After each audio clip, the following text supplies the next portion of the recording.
Transmission start. Welcome to Where Did the Road Go? Join us as we wander off the path and explore lost history, consciousness, the paranormal, unexplained mysteries, alternative thought, and much more. We are present on the web at wheredidtheroadgo.com. Now here is your host, Soraya. Welcome to this edition of Where Did the Road Go? And tonight I'm presenting you with a roundtable that we actually did about a week ago with Michael Hughes, Joshua Cutchin, and Red Pill Junkie. And we go over a number of subjects on here, and I was really happy with the way it came out. Not that I'm generally not, but we deal with the clown invasion of South Carolina, and we deal with the some disappearances in national parks, and some weird creatures that have been discovered, and the weird SETI signal, and a bunch of other stuff. So you're going to hear that tonight. And next week I hope to have John Lordan on, who's now of the YouTube page Lordan Arts, which used to be Geekin' Dorks, and I mentioned that during the Steph Young interview. And we're going to be dealing with the Elisa Lam case, her death, and the circumstances around it, and cutting through all the nonsense to find out what is really there. He did an amazing job with this. And so we're going to be talking, if all goes well, to him next week on that. We got RD6 Killer Clark coming up soon. I don't know exactly when. Jim Harold next month in October, and a few others I'm waiting to confirm for sure very soon. Also, if you're a Patreon, and it's Patreon, just in case anyone misunderstands this, it's not Patron, it's Patreon. There's an E in the name of the site. I've had a few people correct me and say, no, it's Patron. And maybe it's meant to be pronounced Patron, but everyone I know says Patreon, and that is how the site is labeled, Patreon. So if you're a Patreon, first of all, thank you. Second of all, I think we're going to do an AMA with the group you're going to hear tonight on the roundtable, where you can ask anything, and we'll do a show based on those questions. So I'll be posting that in the Patreon section soon. So if you have some questions you want to throw at us, we can do that. It may end up being a Patreon-only show. I'm not sure yet. We'll see. But anyway, for tonight, we are going to hear this roundtable discussion, and I hope you enjoy it. Here we go. And welcome to this roundtable edition of Where Did the Road Go? And everyone's here. We have Joshua Cutchin, Michael Hughes, and Red Pill Junkie. Yay, the gang's all here. Woohoo! And we have no idea when the last time this happened was. Before the dark times. Yeah. There was something that we had talked about before that I had come kind of across an update on here. And I wanted to mention this. We were talking about the connections of Ritzman's work with the Missing 411 work, where it said, like, for instance, German people were more likely to have these, show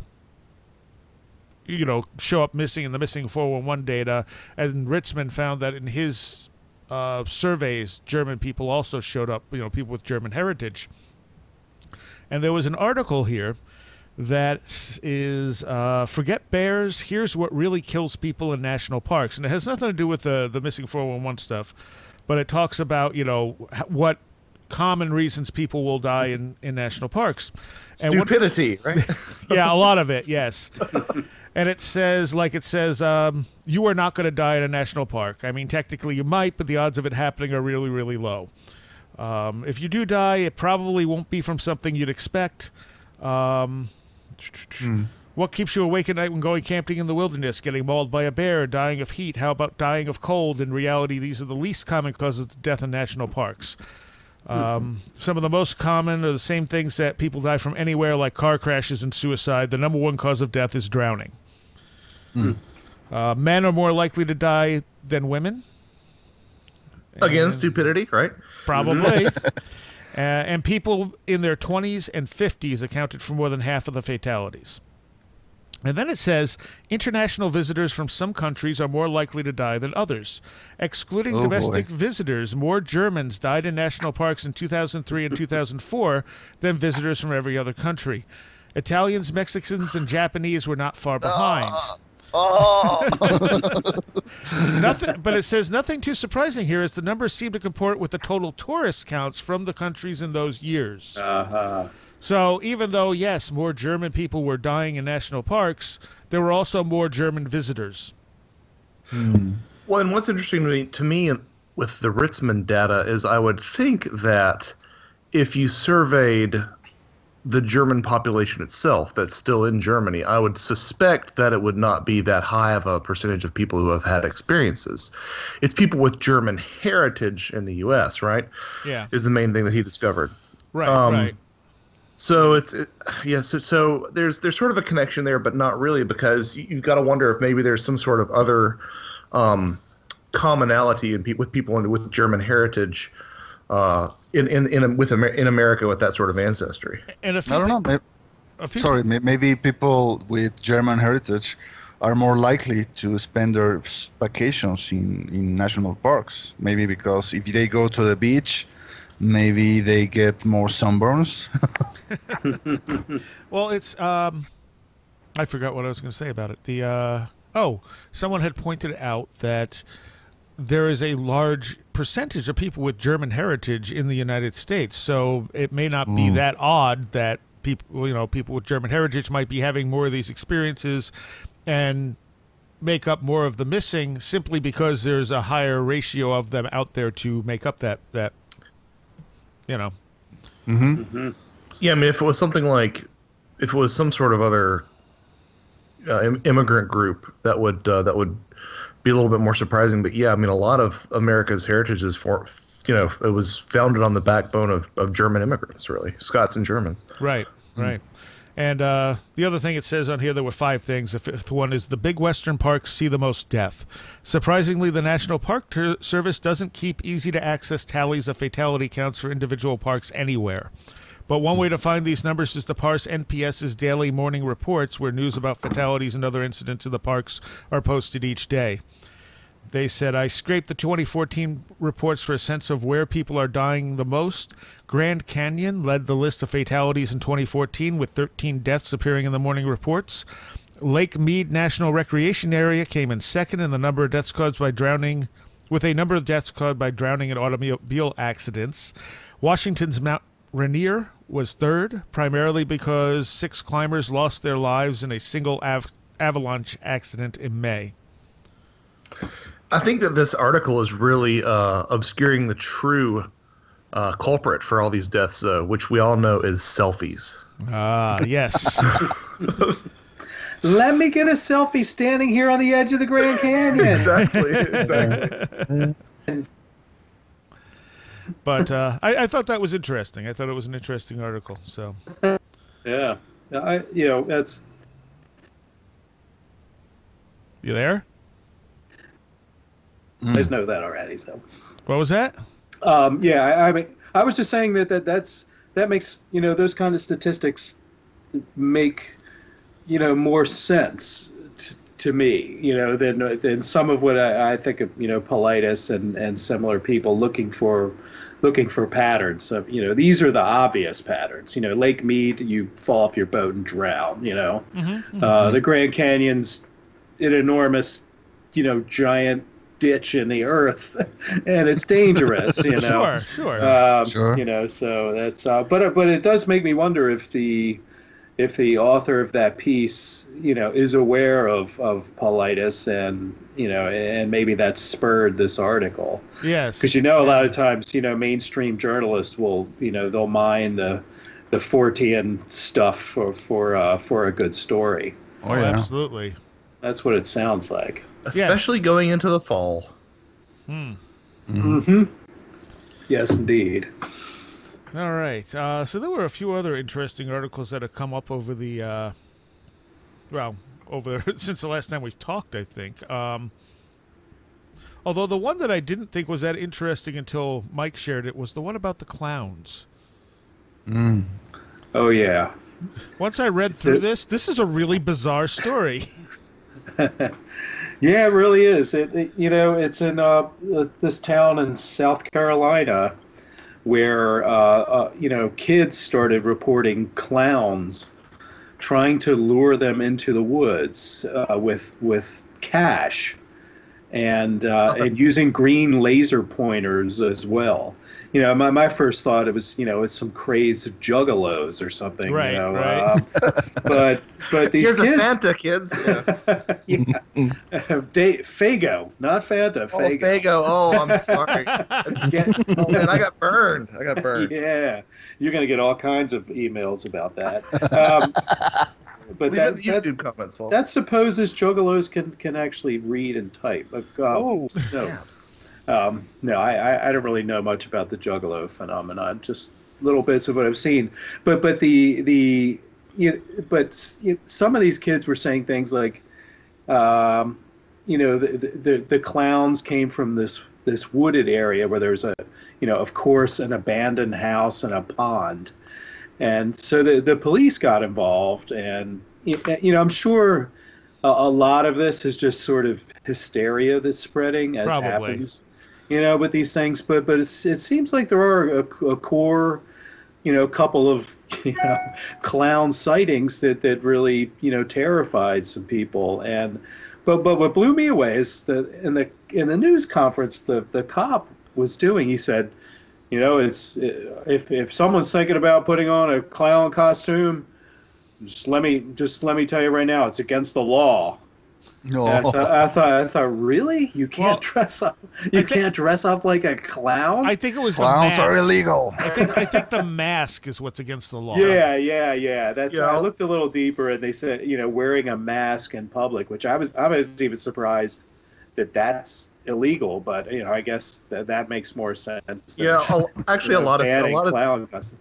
Yeah, a lot of cities do have like the mask ordinance. I know that the one, New Orleans always suspends their mask ordinance around Mardi Gras, obviously. Yeah, okay.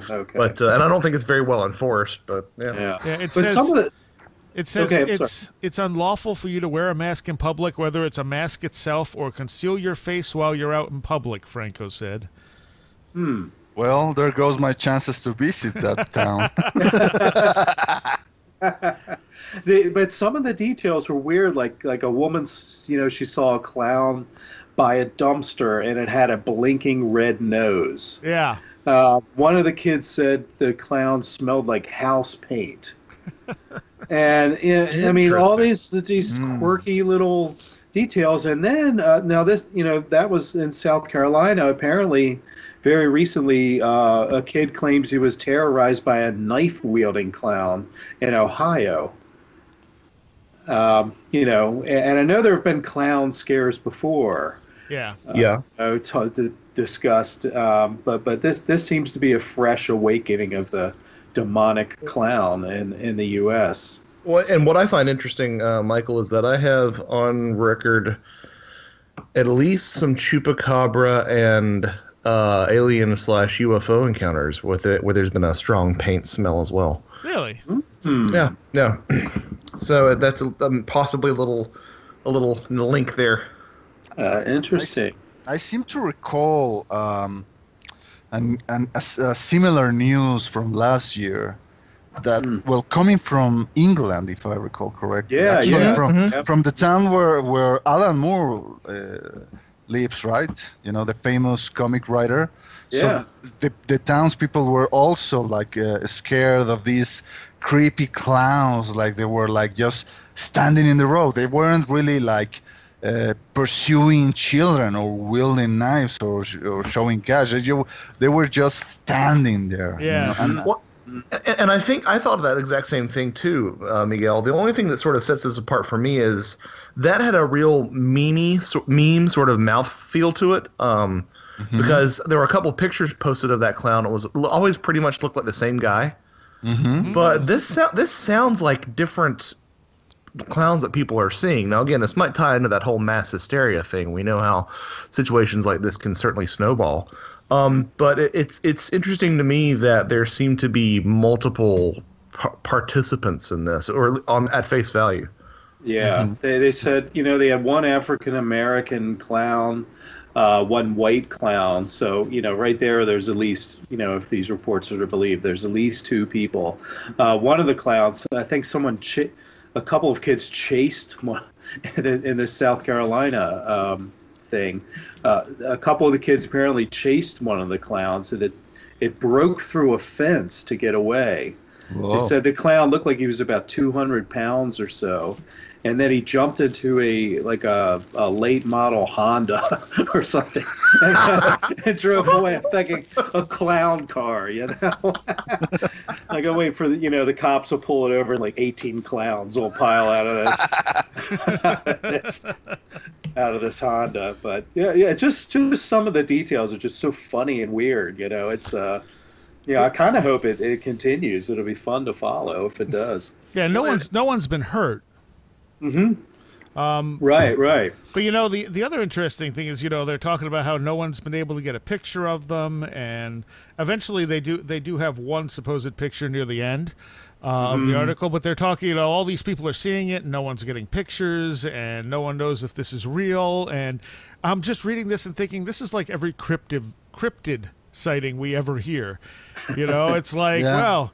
There's why are there no pictures of Bigfoot? Why the hell aren't there any pictures of these clowns, Right. It certainly smells like a flap to me, guys, Yeah. I mean, flappy clown shoe flap. I mean, it seems like it's probably a bunch of pranksters just messing around. Sure. Yeah, sure. But who knows what's really going on? Because that's a weird thing to do. Like, what's the point other than, I guess maybe other than just to be pranking it, unless they're really trying to steal children. Well, and my question would be, maybe there are pranksters and something is drawn to that anti-structural, tricksterish element. Sure. Especially with us getting a new version of it next year. Mm-hmm. Yeah, exactly.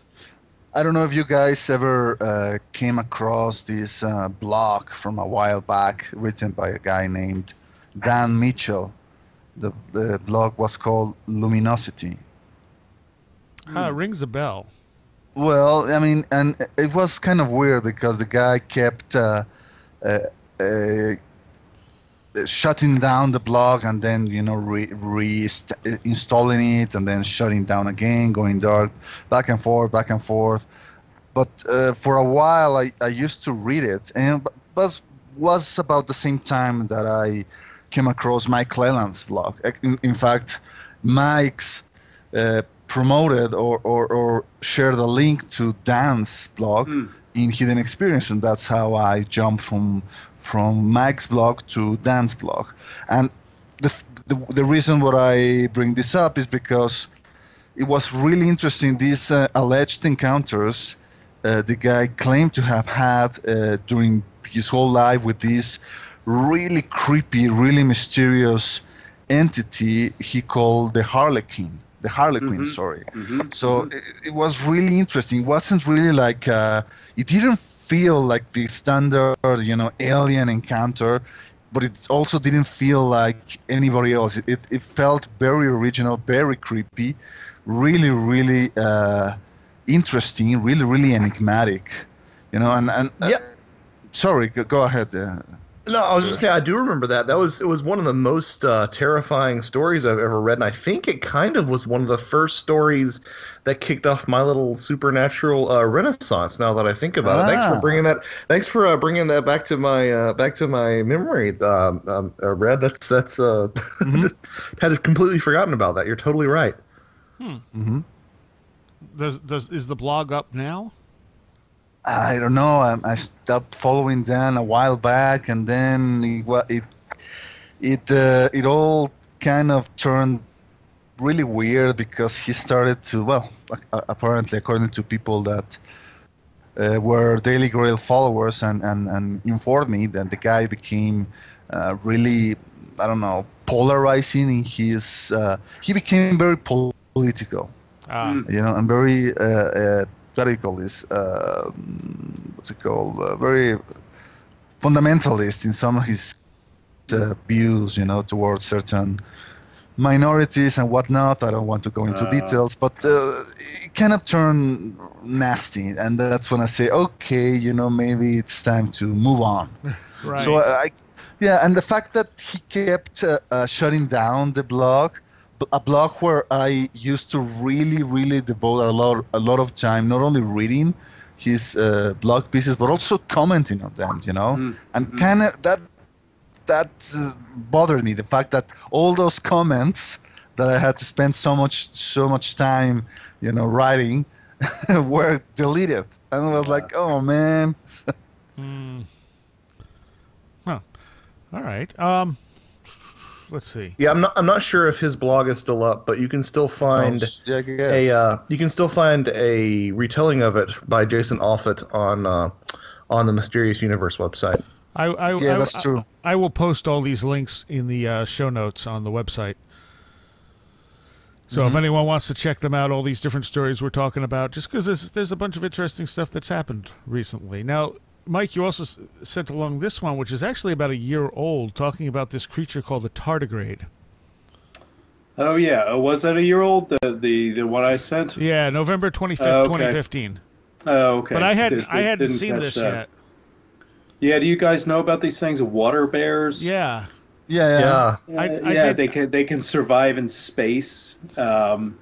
They can, you can completely dry them out till there's, basically no water in them, and years later rehydrate them, and they just pop back to life. They're really freaky. I mean, if anything is an alien that has made its way across space and is thriving here, it's those little suckers, man. Because I mean, you could just take one look at them, and they look like something else.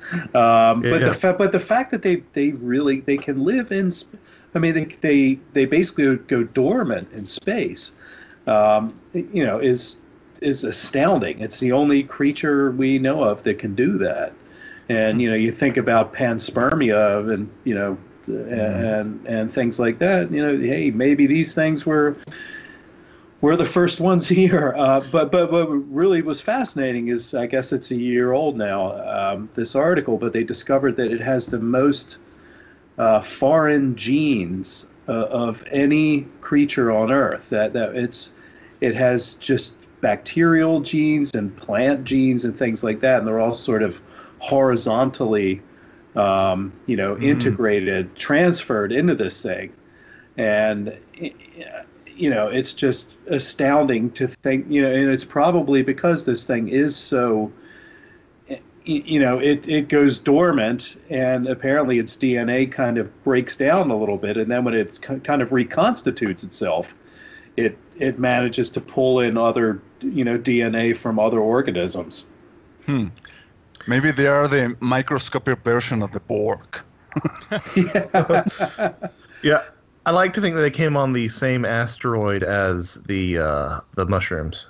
Right. Yeah. Exactly. They were just packed in with mushroom spores, and I was thinking along the same lines. But if people out there listening, if you haven't seen these things, just go look at the pictures of them. There's even, they're microscopic, so they're blown up images. Yeah. But you can see these things swimming around. They've got like 4 little legs and this, this mouth that looks like a rotor of some sort, and they're just crazy looking. I mean, I wish they were a little bit bigger because I would have them as pets. Yeah, they're just so cool looking. They are also, they can survive in absolute zero, and they can survive in the hottest temperatures. They're almost impossible to kill. Yeah. It's amazing. Sounds like something that should be a Sci-Fi Saturday, one of those ridiculous sci-fi movies on the Sci-Fi Channel on Saturday night. No one tell Asylum Productions, right? Giant versions of these things spring forth, and no one can kill them. Yeah. Tardigrade. Yeah, exactly. But yeah, and I mean that leaves open, even if these things weren't directly responsible for panspermia, something like them could be. The fact that they exist means this is a possibility that other things like it have existed. Right, sure. Exactly, yeah. I mean, it seems we're finding more and more examples of life that can live in, incredibly extreme conditions. Sure. And, the fact that these things, you could probably stick them on a rock and, in space, and, I mean, we have no idea how long they could last, floating around till they land on a suitable planet, and hey, happy water bears. Yeah, what's cool about all of these science stories is that we keep redefining what life is. You know, I mean, we used to have a very black and white version of what things were alive and what things weren't. You know, I mean, an alive organism was one that, you know, was born, grew up, you know, procreated and then died.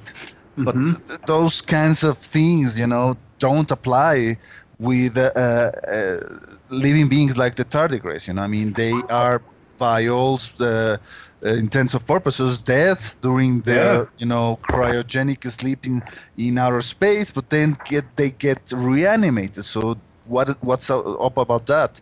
And you have all these beings that they don't really need to reproduce, or not, at least in the normal sense that we tend to think of. I mean, we have all these ideas of I don't know, the Komodo dragons being both be able to reproduce sexually but also asexually.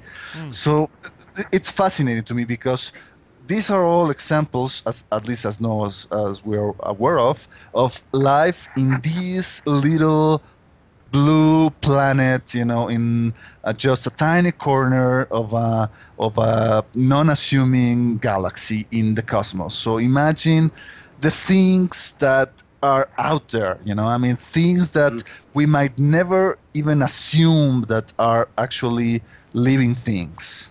Right. And this has been my argument for a long time, where we say there's no other life in the solar system. Well, no other life like us, maybe, but exactly. Who knows what might be living in the depths of Jupiter or Saturn or Neptune or on Pluto? Who knows?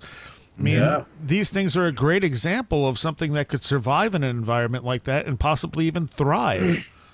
Or something that, you know, we do know about and we have seen that we just don't recognize it as being life. I think that's come up multiple times before on the show. What is this you just shared with us, Joshua? Yeah. So I mentioned Fanta, and I've never, I can't tell you the last time I talked about Fanta ever. And I was on a website, and this ad pops up, want a Fanta. So was it Fanta or Fago? Well, Mike said it was Fago, but coming from my mic was Fanta. Right. Ah, okay. All right. And I got a Fanta ad, so yeah, that's stuff is monitored. It's stalking it's in a mundane way, yeah. Sure. I'm being gang stalked. Now I'm being gang stalked by juggalos, guys. There's someone banging on my door upstairs. I know. Juggalos. I love the thing that's right next to it, though. Apparently there's a new iOS game called Reigns, which is a Tinder it's a Tinder-based game where you go through different lineages of kings and you're trying to fend off the devil. Okay. That was an article. Swipe right to fight the devil. Apparently it's a great game. I have no idea. It sounds like a great game. What if you want to date the devil? Oh, so what are the other big thing that's come up this week? Actually, was the SETI thing, where they were investigating an possible extraterrestrial signal from deep space, but it's not that far away, if I'm not mistaken. It was from the area of Hercules, I believe. Yeah. In the direction of HD 164595. Yep. That's where it is. Yeah, we all know that one. Yep.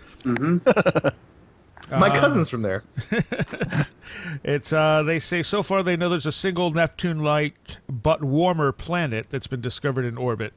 But they said there could, of course, be other planets still undetected in the system. They said permanent monitoring of the target is needed. The signal conceivably fits the profile for an intentional transmission from an extraterrestrial source. In any case, the blip is interesting enough to merit discussion by those who specialize in the search for extraterrestrial intelligence. And Yep, the latest I heard was that the Russian space agency people were saying, "Oh, we screwed up. It was from a Russian spy satellite." Which is, it's interesting. To me, I'm fascinated by how these stories play out the same way all the time. You get this big burst of interest and this, these sort of tantalizing possibilities, and even the astronomical community and are saying that, well, maybe we're not really sure about this one, and then it gets shot down. And it's the pattern just seems to be playing, over and over again. And I know, I mean, logically, if you find something you think might be something dramatic, that it's obvious that people are going to look at it more closely and shut it down. But it's just this. It feels weird. It, like, sociologically, it feels to me like we're getting more and more of these stories. When you talk about the possible Dyson sphere object. Oh yeah. There's been a lot of talk about how how the star keeps dimming, as if there's possibly some sort of structure around it. It seems like we're getting a lot more of those stories seem to be hitting, and they seem to be being addressed with a lot more seriousness maybe than they used to.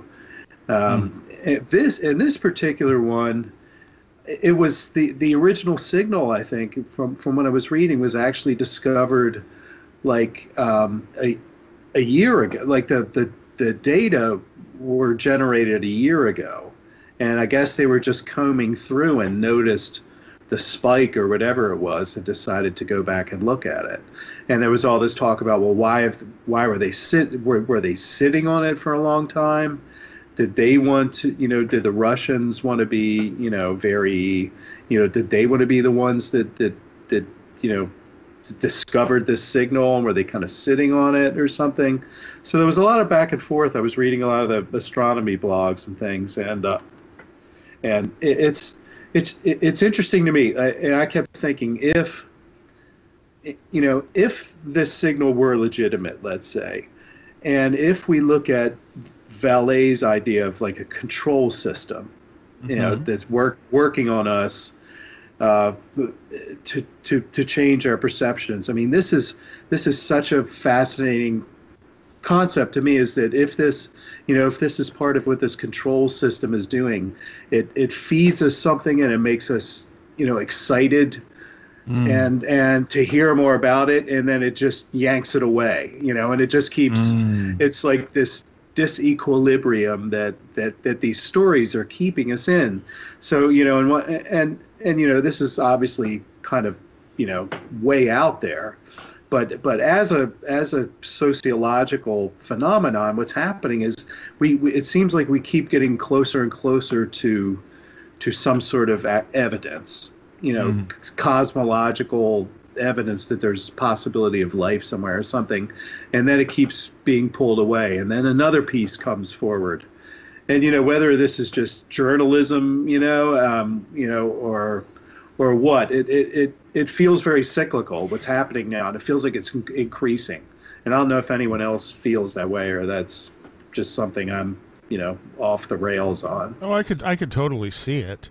My issue tends to be that we think anything else out there is going to be like us, and we're just stuck in that mindset. Like, we talk about Dyson spheres. Well, that's something we would come up with. It doesn't mean anyone else in their evolution would even ever think that way.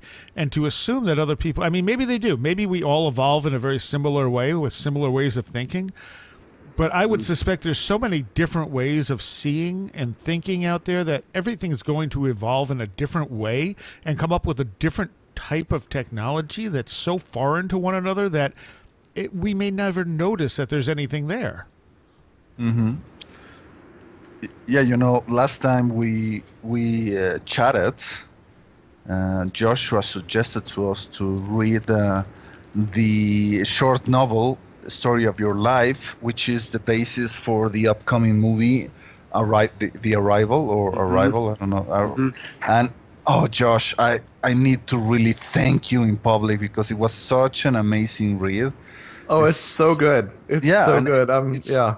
Mm-hmm. It's just about what Sarai is thinking, you know. I mean, this alien species that comes in contact with humanity that has such a different way to look into the world, into the reality, into experiencing time itself, that communication between both intelligent species seems almost impossible. So it was really an interesting point of view.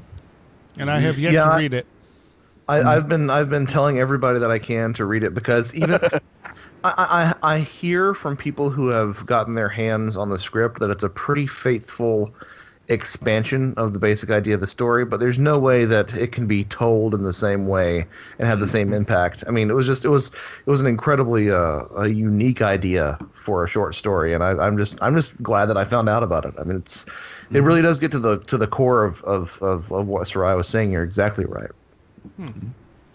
I really need to stop and read it at some point.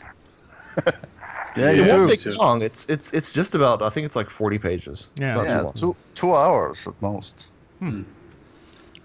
Yeah, I agree, Sarai. I mean, you know, that even when we think, well, it could be a Dyson sphere, like you said, I mean, that's something dreamt up by, you know, a human science fiction writer or something. And yeah, I mean, we always you know, project these things, and it always sounds silly to me too, you know. I mean, who knows what could be causing the dimming around this you know, around this star.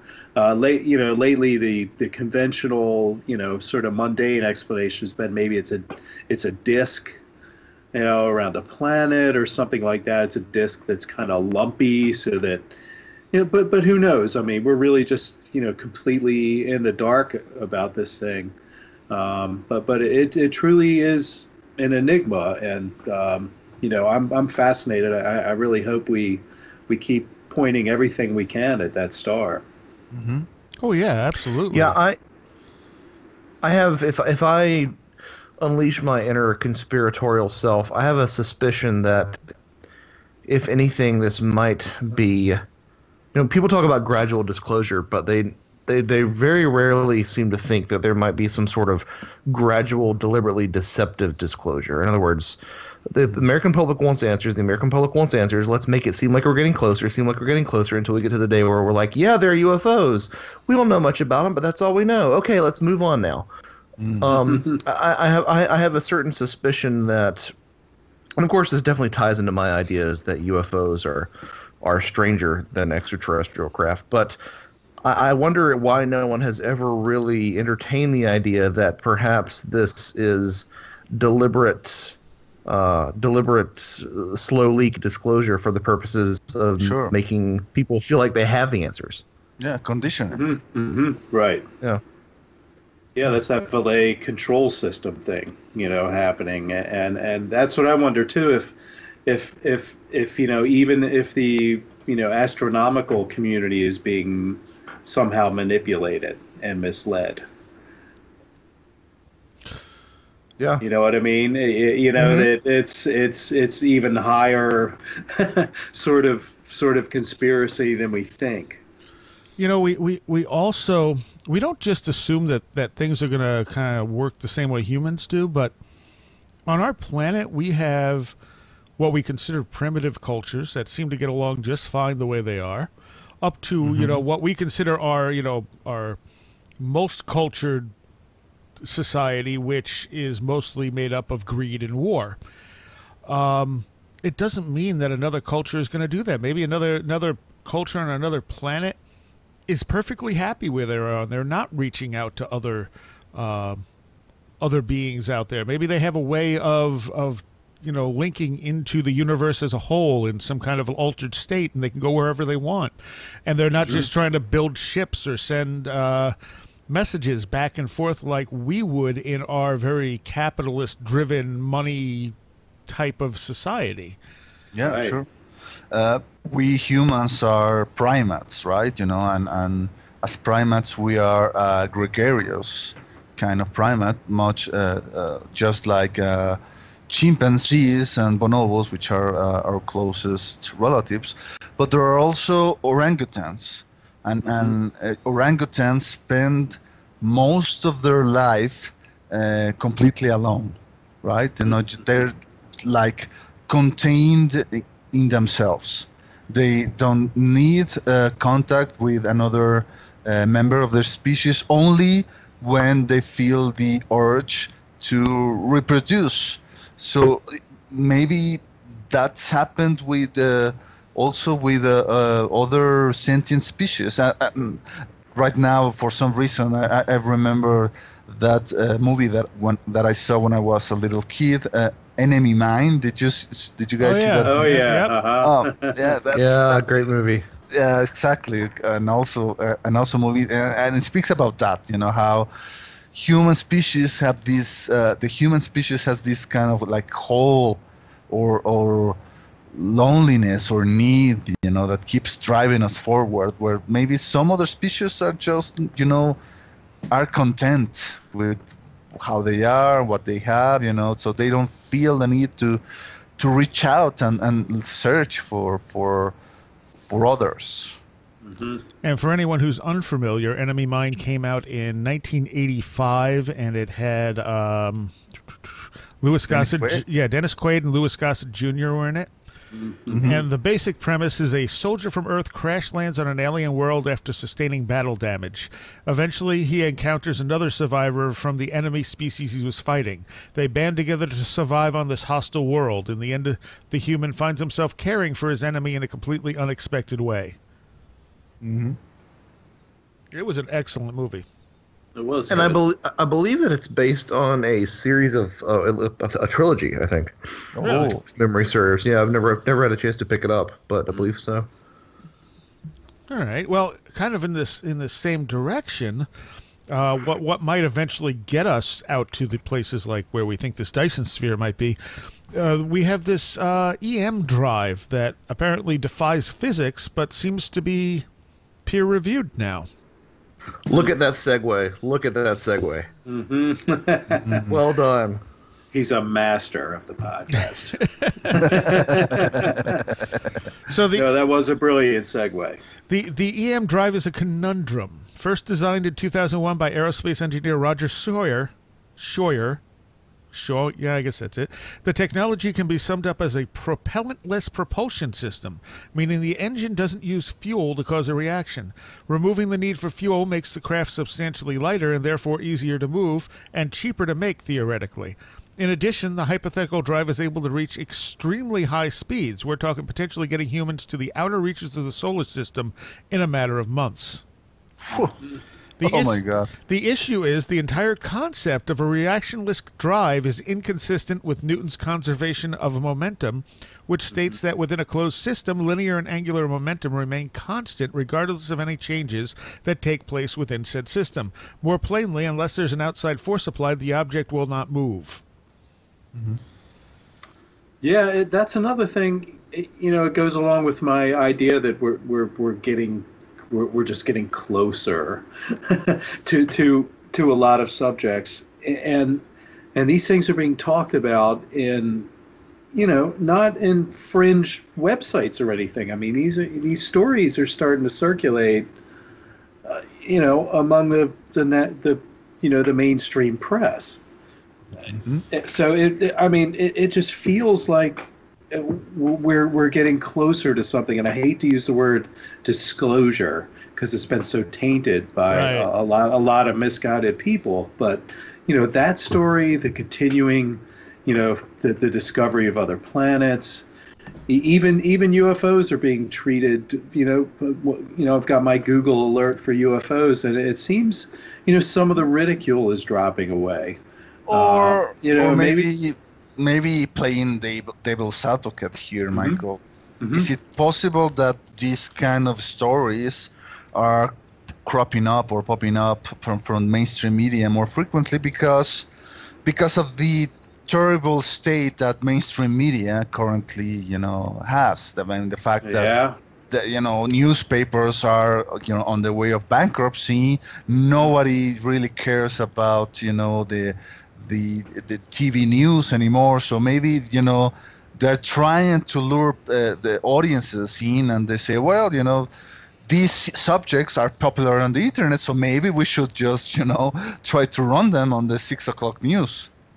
Yeah, that's a very good point. I think there's definitely an element of that. But back to the M drive thing, that's that's getting play in the scientific circuit too. Well, sure, because it has been peer reviewed now. Yeah, and of course there are people who say, well, I don't I still don't believe it and things like that.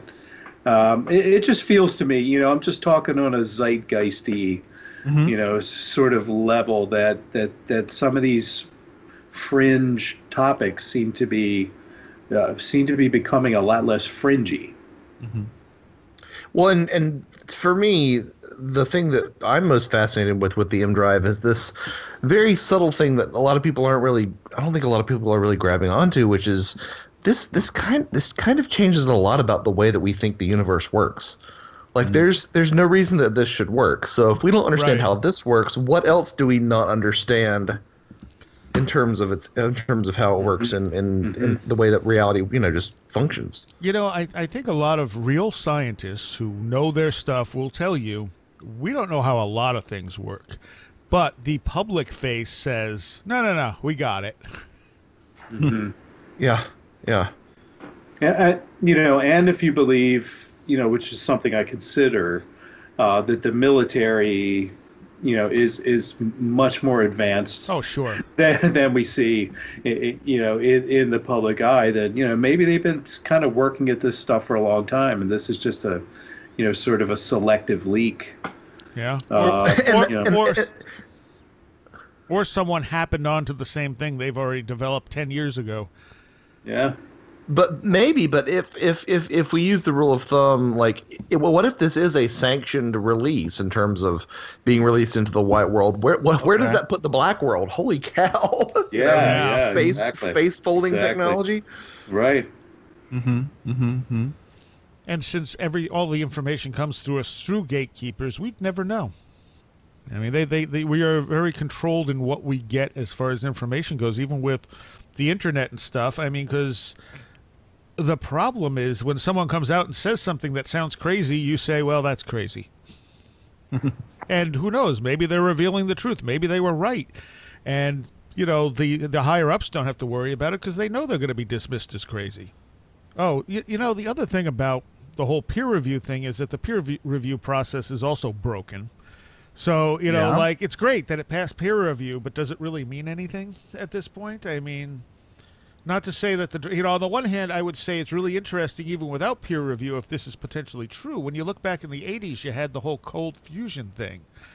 And there's a lot of people who will attest that the cold fusion thing worked, but they didn't want it to work because it would have meant costing a lot of big corporations a lot of money.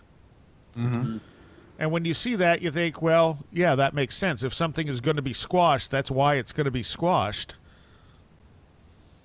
Well, that and also the fact that a lot of people in academia, have made a career out of, promoting a certain interpretation of a model of the natural world, and if that interpretation is revising, that leaves them in a really, really uncomfortable position. I feel that's also one of the reasons why these novel, controversial, heretical ideas or theories or even, devices like the EM drive, gets to be so, controversial. Again. I mean, but unlike cold fusion, this won't necessarily cost anyone any money in that it'll actually create jobs. If we can shoot people to Mars in a week, that's something the corporations can grab onto and use for profit. So they're not necessarily going to fight the EM drive over something like that. Whereas cold fusion, that's generating power cheaply, and they don't want that. Yeah, that also brings up another story. So, just happened, I think yesterday or today maybe, and that was the SpaceX rocket that blew up on the launch pad. Did you guys see that? I heard it in the background while I was fixing someone's computer. And that's all I know about it. Yeah, it goes to show that even though we get kind of lackadaisical about, shooting stuff into space, that, this is a private company that's, spent billions of dollars to get this stuff to work. There was a Facebook satellite on that rocket that was supposed to, sort of distribute Zuckerberg's, world domination machine over India and Africa, I believe, or something like that. So that satellite's toast now. And I'm sure the Zuckster, probably shed a few tears about that. Now, no one was killed in this, right? No one was killed. No. Thankfully, it was not a manned shot. But it just goes to show that rocket science, man. It's rocket science. It's most definitely. And it's still not a fail safe thing to put people up, take them out of the atmosphere. Yeah. I mean, whatever happened with Virgin Galactic, weren't they supposed to start sending people into inner orbit 2 years ago? Yeah, I thought they were. I guess they're running a little behind schedule. Mm-hmm. Yeah, that's my thing. Is whenever we hear about anything, be it flying cars or living on the moon or being able to go into space, I don't doubt that these things are going to happen, but they always fall short of when it's predicted. And I feel like whenever it does manifest, it always manifests in much more mundane, disappointing ways. Absolutely. Like if somebody had told you self-driving cars, 10, 15 years ago, you'd be like, that's awesome, but it's a lot more mundane than that. It's not as exciting, It's not like the chair swivels around and you can kick up your feet. Like you're standing there watching the steering wheel do its thing. Right, Sure. and if you don't pay attention, you're like the guy who, killed himself running underneath a truck. Really? Yeah, in his self-driving car. Yeah, you didn't hear that? I think it was the self-driving Tesla. The guy was cruising along and he wasn't paying attention, and I think it was like a white truck, like a tractor trailer truck or something was crossing in front of him, and apparently the AI didn't catch it. It was thwarted by the color or something. Huh. And he just went straight under the truck and died instantly. Yeah, that was so yeah, it's that's not quite there yet either. They're self-driving, but they're self-driving, and you better be paying attention to Sure. every move that vehicle's making. And you're not going to, because you're thinking it's self-driving, it'll take care of it. Sure.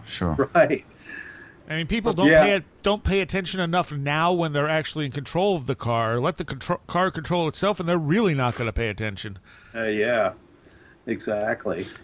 But getting back to Joshua's comment about things being more mundane or more disappointing that we expected, I don't know. I kind of feel it's the other way around. That things get really amazing, and we just get really bored with it immediately because we are never content with what we achieve. I mean. I remember this Louis C.K. bit. I think he was with Conan O'Brien. I think that everything is amazing. Nobody's happy with it. Right. This bit in which he was flying on a plane, and then the staff sent a message that the Wi-Fi service, which was something brand new, wasn't working right now, and somebody complained, this is crap or something, and the guy said, dude, you're sitting on a chair that is flying on the air. And you're complaining about it. Yep. I don't know. I mean, well, look at Star Trek, and when we had Star Trek, they had all these little devices like the universal translator. Well, you're seeing real universal translators that we could just put in our ear, and it'll translate other languages for us, and we're just kind of like, okay, cool. Exactly. Right. Back then, we were like, this is never going to happen. There's no way anyone will ever be able to do this, and now it's just like, yeah. Mm-hmm. Cell phones. Oh, that's cool. Yeah, that's cool. Let's go hunt some Pokemon, man. Yeah, look at cell phones. Look at the power Yeah, exactly. in a freaking cell phone, and no one imagined that we would ever have anything like this. Yeah. You know, go back again. Look at Star Trek. Look at what their view of the future was, and not that it was a bad version of what we have, and it probably contributed a bit to how we invented certain things. But we've gone so far beyond that in certain ways. I mean, sure, we're not flying through space, but as far as the handheld technology, the computers, the things like that, I mean, you could talk to your phone just like you could talk to the Enterprise in Star Trek. You know, Right. Yeah. Yeah. Do you ever think about how easy it must be to be a monk maintaining a vow of silence nowadays? You can text, you can get pizza without without talking to anybody. You know, it's got to be a cinch. Well, I'm still waiting for Woody Allen's Orgasmatron here. So, well, you know what they say: wish in one hand, and no, that's. All right, let's see. Police say they've arrested a man several days after a complaint. Someone was spotted crawling under library tables and smelling a woman's feet at a Florida International University. Wait, no, wrong story. Well, who hasn't been there? Florida man, at it again. Yeah. By which I meant Florida. Who hasn't been to Florida? So I think we might have briefly touched on this last time we talked. Or maybe not. Maybe we talked about it off the air. But there's this study finds that people's brains show a neural spike when a friend's brain is stimulated. Yeah. And this is fascinating. So this was published in the Daily Grail, which is a great website if anyone hasn't seen it. So the sender was told to relax, think about the receiver, and simply mentally transmit what you perceive. During a 10-minute session, the sender was given 128 stimulations of 1 second duration each, separated by pauses of random length lasting 4 to 6 seconds, in order to avoid predictable rhythms. These stimulations were from a light signal produced by an arrangement of red LEDs in a simultaneous 500 hertz sinusoidal audio signal of the same length. The receiver, sitting in their isolated room, was told to relax and be prepared to receive stimuli from their partner. Your task is to mentally connect with him, her, and try to perceive the stimulus he or she is receiving. Over 3 days, data from 25 pairs of subjects was collected. The result, a weak but robust response, was detected in the EEG activity of the passive receiver, particularly within 9 to 10 hertz in the alpha range. This signal was found to be statistically significant. Interesting. Fascinating. Which means... Go on. Yeah, I was just going to say it doesn't surprise me at all. I mean, it backs up so many years of parapsychological research. And it's always, the skeptics always say, well, it's so weak, it's meaningless, but it's significant, it's mathematically, statistically significant. I don't think a lot of people... I'd love to see replications of it. I mean, yeah, of course. This seems like something, people would try to jump on and replicate this. Well, here's the issue too: is that people, when you tell someone, chance is 5%, and we got 7%, and that's statistically significant, they think, well, that's just 2%. But in statistics, that 2% is a large amount. It's huge. Exactly. Yeah. That 2% simply shouldn't be there. Right. And I would say, if you took this and maybe connected it with the studies in Cornell, where they were showing the images to people and picking up their reactions a few seconds before the image was shown, especially the sexually stimulating images, surprise, surprise, and then did that with this, where they're showing someone a sexually suggestive image and seeing if there's a bigger spike on their friend's EEG. But I think at this point we have so much scientific evidence that some form of telepathy, ESP, whatever is behind it, exists. It's just a matter of figuring out what it means and how it works. Are we actually sending a signal to that person's brain, or are we just in tune with that person where we react to it? That's a good question. Or are we entangled? Sure. The quantum sense. Yeah. If I may, share with you guys personal thing in my Sure. life. I've been accused in numerous times of being a very negative person, being very pessimistic, and that of sending bad vibes to my coworkers. And at one point I said, like, you feel like, oh, come on, man, you are overreacting. But these kind of articles, really make me pause. It's considering, well, maybe it's true that one bad apple really spoils the whole basket. What does it say of if one person can have an influence to another person, across a different room? What does it say about, maybe 10 persons sitting next to each other and influencing a bigger group? Or what about, a whole city having a certain kind of mindset, and influencing the rest of the population? Yeah, absolutely. It shows us how little we know about this stuff. Sure. But It explains Florida too. Oh, ouch. Ooh, Sorry to all Florida listeners. I know some of you are not utterly insane, eating people's faces after smoking bath salts, or throwing alligators through drive-in windows. Actually, to be fair, the person who ate the face had nothing to do with bath salts. Right? Yeah, I know. Yeah. Well, and to be doubly fair, I think that there are plenty of those Florida man stories that are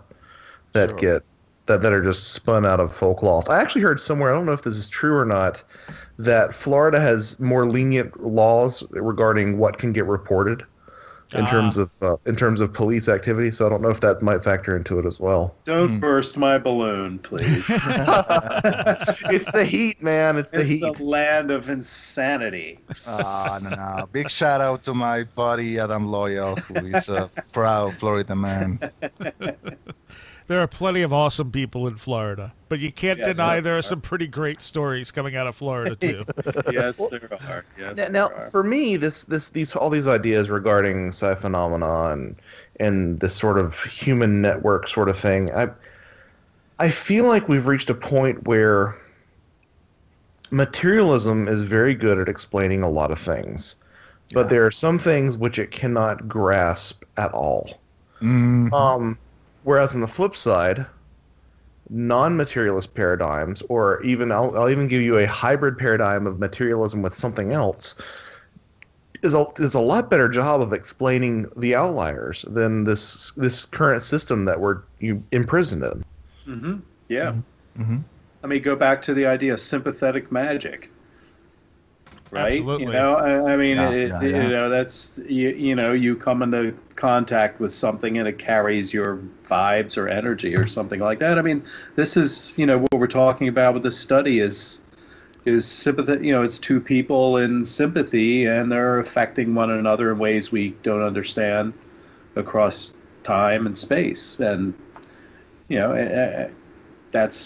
that's really in a nutshell, I mean, it makes suddenly makes all these old, theories that have been dismissed as silly really start to take on some relevance again.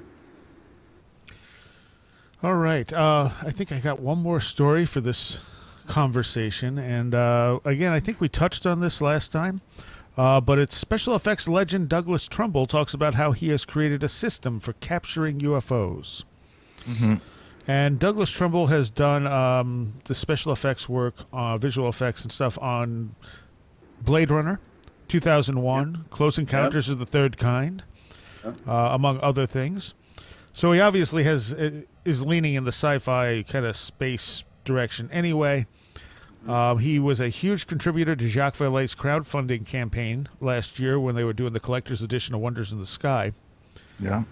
And he said, when I started making inroads into MUFON and UFO community, I found that there were a number of very highly placed, credible people like Jacques Vallée, like air traffic controllers, like doctors, scientists, etc., who took the whole thing very seriously.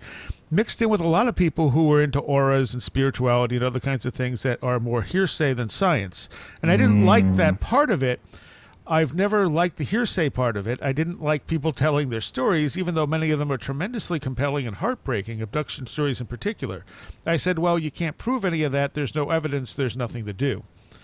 I started asking those people, has anyone ever mounted a scientific endeavor, a privately funded scientific endeavor, to quantify what a UFO is made of, how fast it goes, how fast does it go, how high does it fly, and where does it come from, and is it changing state from plasma to energy to aluminum or whatever?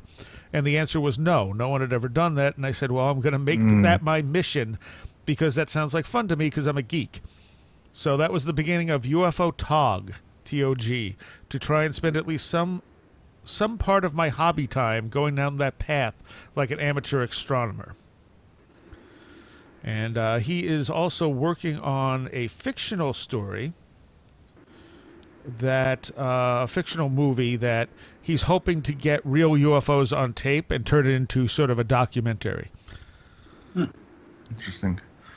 Now, I take issue with the fact that he claims that no one has tried to, quantify some of the aspects of the UFO phenomenon. I mean, there's people like Ray Stanford who were trying to do proper scientific research during UFO sightings, and he seems to have a lot of really interesting data that has been gathered for decades. Of course, this is a matter of great contingency especially in the Paracast forums over whether Ray is going to eventually release all this data someday, or he's going to keep sitting on it indefinitely. But I don't know. I feel that there's also other examples, like Project Magnet. I think it was a project in Canada by a guy whose name I don't remember at the time. He wasn't an engineer, I think an electrical engineer or something like that. And he ended up being in contact with this entity called AFA. I don't remember. So, but there are cases, and there's also cases of in other countries, like in Norway.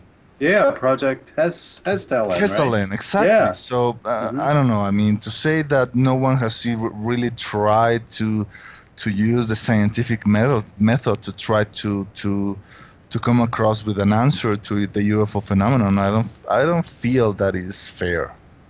Well, maybe they didn't live up to his standards, or he's not looked that closely. Sure. Wilbur Smith. Okay, yeah. Now I remember. Right. And it also, sometimes you get big names like this who come out and they make these statements, and people who don't know anything about the UFO field go, yeah, that makes sense. Mm-hmm. And to dismiss, to say that the personal stories and stuff aren't important because they can't be verified, I think you can take that data and you can correlate the similarities and such, as many people have done, and get data out of that that's scientifically, important. Mm-hmm. Statistics, basically. Yeah, I mean, he admitted being a geek. He's into electronics and effects and cameras and things like that. So he's coming at it from his his viewpoint, which is absolutely the stuff we talk about is considerably broader. So I'm all for it, man. I mean, go out there, put your cameras out there, and man, I sure hope you catch something anomalous. I'd love to see somebody with the stature of Trumbull say, hey, check this out. I will throw my hopes behind a camera project when I see a camera project that actually has results, or that that actually has results that are shared. And I've heard about Marley Woods. I've heard about NIDS. I've heard about all these different things that supposedly have this great evidence that's been gathered, and it never sees the light of day. So every time I hear about it, I don't care, And the exception to that might be the Project Hestalen.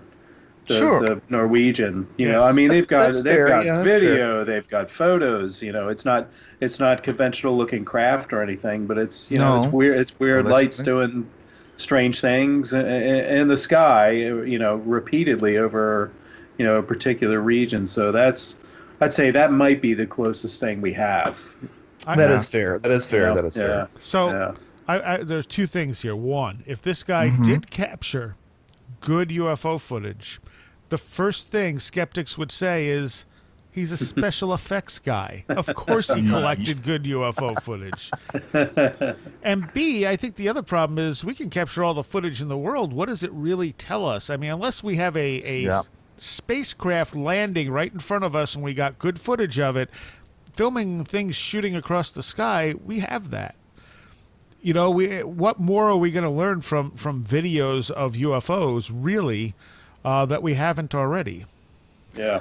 Well, except the fact that he's coming from sort of a civilian, private perspective. I think that might make it a little bit different, because we know what happens when, you've got a Chicago O'Hare, UFO, the people in charge clamp down on everything and tell everybody to shut up and be quiet. So that might work in his favor, the fact that he's like, hey, I'm an independent guy with these high-tech cameras and no one's messing with this. Look, this is the raw data. Here you go. Go have fun with it, pick it apart. So that's a possibility. Yeah, although I don't think the thing is the objective is just to capture video material. I think the objective is to also have other fancy equipments, like, I don't know, magnetometers, gravitometers, I don't know, spectrometers, other type of scientific equipment which might throw up some other interesting data that might reveal something about the nature of this phenomenon, this craft, if you want to label them as such. But the point that I want to raise is, what if the intelligence that is behind the UFO phenomenon doesn't want to be bothered by such things, doesn't want to be scanned? This is something that was raised apparently, and that happened to the people at NIDS, that were trying to conduct such experiments at the Skinwalker Ranch, and they apparently found out that, the phenomenon really doesn't really want to be spied on, So, so the phenomenon didn't really manifest when there were cameras working on, and that's something that kind of like bothers me. And obviously, a skeptic listening to this will say, well, isn't that the perfect cop-out? Isn't that the perfect justification to why we will never have concrete evidence? But, well, I don't know. Obviously, these kind of experiments are important because at least they will raise up the bar and say, well, this didn't work out, so, well, maybe we will need to try something else. Mm-hmm. It's baked in there. It is baked into the phenomena. Yeah. I mean, I've said on, like, I don't know how many interviews, when I talk about leaving offerings for the fairies, and then the fact that the fairies have taken the foison and not the actual offering of food. So the next day when the food's still there, it's the perfect excuse for why the food's still there. It is baked into whatever this is. Mm-hmm, mm-hmm. Yeah, it's that control system aspect, with the element of the trickster attached to it. It just keeps stringing us along and stringing us along and stringing us along, and and we feel like we're getting a step closer, and then they just, whatever it is, it yanks it away. Yep. Or is it, are we morons for for immersing ourselves in a sea of this Fortean stuff that just keeps playing us, I sometimes wonder that. I mean, I wonder if that's why a lot of, people in this field get a little bonkers after a while. Yeah. Well, I think you have to keep a sense of humor about it, like anything in life. If you take it too seriously, that's when you start losing it. If you take yourself too seriously, that's when you start losing it. Mm-hmm. Sure. That's when the paranoia starts setting in. Right. Yep. We've seen that again and again. Yep. Yeah. And these kinds of experiments, these kinds of suggestions always makes me wonder. I keep coming back to this question, just how omnipotent is the phenomenon behind it. I mean, just how far from us, how detached from us they really are. Is it this like akin to ants trying to capture the foot of the humans that are trampling them, trampling the ant nest? Is this what we're trying to do, or because I feel these guys think that this phenomenon is somehow, I don't know, fallible. They make mistakes, that they can't get away from us, and this is something that even Richard Dolan has suggested in some of his interviews. And I don't know. I mean, I really don't know. Sometimes I feel that it's kind of hopeless, to get really concrete evidence if the intelligence behind it doesn't really want us to have it. Well, maybe the intelligence is waiting for somebody who can approach it in the right way. Yeah. And even then, we're likely to get a piece. I mean, this thing might be the size of a planet, and we're, looking at a grain of sand on it, trying to understand it. Well, and my reaction to what you said, RPJ, is how omnipotent would you have to be if, as I suspect, time is nonlinear? If you can really interface with time in a way that is nonlinear, you are de facto omnipotent. If you can go back and change things and erase your presence or any number of things. Exactly. And so that's all that it really takes, I think. Yeah, it's great point. Well, what if it, if whatever it is, it just thrives on this interest that we have, let's say, we were in Oz and we pull aside the curtain and there's the little man with the levers, and we think, oh, really? Like that's what we've been arguing and, spending all of our time reading books and doing podcasts and, talking to people and writing about all this stuff. And it's just some little guy with some levers, trying to monkey around with us. I mean, that's a pretty dismal thought, but, but it's possible that it thrives on the attention. And one way to keep attention is to keep people wondering and arguing about something. Or so maybe, you're basically saying it's. Yeah, go ahead, Josh. I was just gonna say. You're basically saying a quantum troll. Yeah, exactly. Sorry, go ahead, RPJ. Maybe it is doing it for our benefit. What is this? What if this is some kind of like cosmic placebo effect? How if someone is suffering from some really serious malady, and if someone says, here, take this and this will cure you, and it actually works, and it's just just a sugar pill, So maybe the UFO effect is the cosmic equivalent, or handing the humanity a sugar pill that it needs in order to, I don't know, shake us out of our numbness, our conformity, take us out of this planet, and becoming finally, a star civilization. I don't know. Yeah. Or looking deeper inside of ourselves to understand who we really are. Exactly. Mm-hmm. All right. Well, I think this went quite well. And we will hopefully be back with all of you. All three of you, sometime soon. Sounds good. I had a wonderful time, guys. Yeah, same here. It's good to be back. There's no place like home.